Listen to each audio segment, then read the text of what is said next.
پچھلے دنوں اسلام آباد میں ایک منہ پھٹ چینی ماہر معاشیات نے ایک پروگرام میں ہمارے وزیر خزانہ کو آڑے ہاتھوں لیا. اس نے کہا تم مغرب کو اور امریکہ کو الزام دینا بند کرو, تم خود اپنی معاشی بربادی کے ذمہ دار ہو.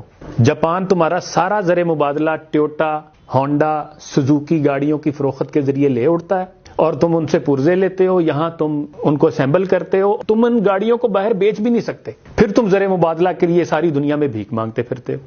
ان گاڑیوں کے لیے پیٹرول چاہیے ہوتا ہے, پھر اس کے لیے بھی بھیک مانگتے ہو. تم اپنی گاڑیاں بناؤ, اپنے پلانٹ لگاؤ. تمہاری بیوروکریسی اور تمہاری شرافیہ کی وجہ سے جاپان جو ہے وہ یہ میٹھا زہر تمہیں دے رہا ہے. تم اپنے پلانٹ لگاؤ, اپنی گاڑیاں بناؤ.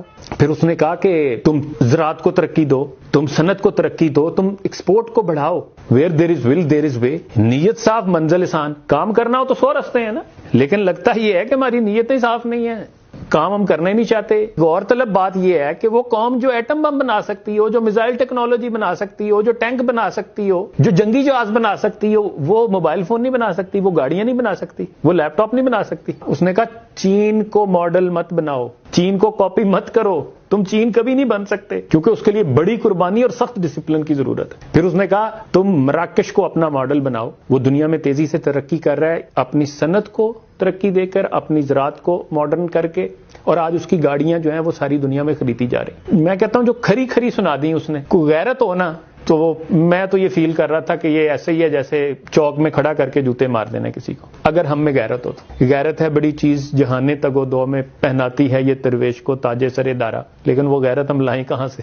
ہم غلام ابن غلام ابن غلام, حمیت نام تھا جس کا گئی تیمور کے گھر سے. یہ واقعہ پڑھنے کے بعد ایسے مجھے واٹس ایپ پہ آیا تو مجھے نا اقبال کے وہ اشعار یاد آ رہے تھے. ترک ہلال احمر کا ایک وفد جو ہے وہ آیا لاہور میں. اشعار سے پتہ یہ چلتا ہے کہ مولوی صاحب نے نا لمبی نماز پڑھا دی. تو اس پہ جو ہے نا اقبال نے اشعار کہے, اس کا نام ہے غلاموں کی نماز. اصل بات تو یہی ہے کہ ہم ابھی تک غلامی سے نہیں نکلے بھائی, ہم اپنے فیصلے خود کرتے نہیں ہیں. تو وہ اشعار یہ ہیں, وہ کہتا ہے کہا مجاہد ترکی نے مجھ سے بعد نماز, طویل سجدہ ہے کیوں اس قدر تمہارے امام. یہ بڑے لمبے لمبے سجدے کرتے ہو یار, تمہیں اور کوئی کام نہیں ہے. تو پھر اقبال کہتے ہیں وہ سادہ مرد مجاہد وہ مومن آزاد, میں یہاں کہوں گا وہ سادہ چینی جوان وہ بندہ آزاد, خبر نہ تھی اسے کیا چیز ہے نماز غلام. اسے کیا پتا غلاموں کی نماز کیا ہوتی. دیکھیں ترک بھی کبھی غلام نہیں رہے نا, اور آج بھی آپ ان کے ٹریٹس دیکھیں آپ کو لگتا ہے. میں گیا ہوں, میں کہتا ہوں میں نے جو پہلی چیز فیل کی وہ یہ تھی کہ یار یہ قوم واقعی اس کی خودی ہے. یعنی ہفتے میں مجھے بڑا مشکل سے بندہ ایک ملا ہوگا جو انگریزی کا ایک جملہ جانتا ہو. کہا مجاہد ترکی نے مجھ سے بعد نماز, طویل سجدہ ہے کیوں اس قدر تمہارے امام,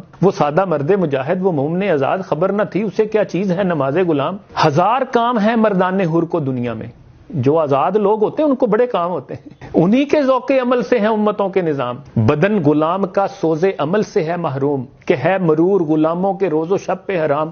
غلاموں کو تو پتہ ہی نہیں ہوتا ان کی کیا پلاننگ ہوگی بھئی, وہ تو آقا نے جو کہا ہے وہ کریں گے بس, دیٹس آل. یہی ہماری زندگی ہے. وہ تو آزاد لوگ ہوتے ہیں جو پلاننگ کرتے ہیں, جو لانگ ٹرم سوچتے ہیں, جو مستقبل کو سوچتے ہیں. پھر آخر میں اقبال نے کہا کہ طویل سجدہ اگر ہیں تو کیا تعجب ہے, برائے سجدہ اور غریبوں کو کیا ہے کام. غریبوں کو اور کام ہی کیا سجدوں کے علاوہ. خدا نصیب کرے ہند کے اماموں کو وہ سجدہ جس میں ہے ملت کی زندگی کا پیام. اقبال آخر پہ دعا کرتا ہے کہ اللہ کرے ہمارے ہند کے اماموں کو وہ سجدہ نصیب ہو جس سے ملتیں کھڑی ہوتی ہیں, جس سے قومیں کھڑی ہوتی ہیں, جس سے قومیں عروج پاتی ہیں, جس سے قومیں دنیا میں اپنا مقام پیدا کرتی ہیں. تو ہمارا سیگمنٹ ہے 2020 کا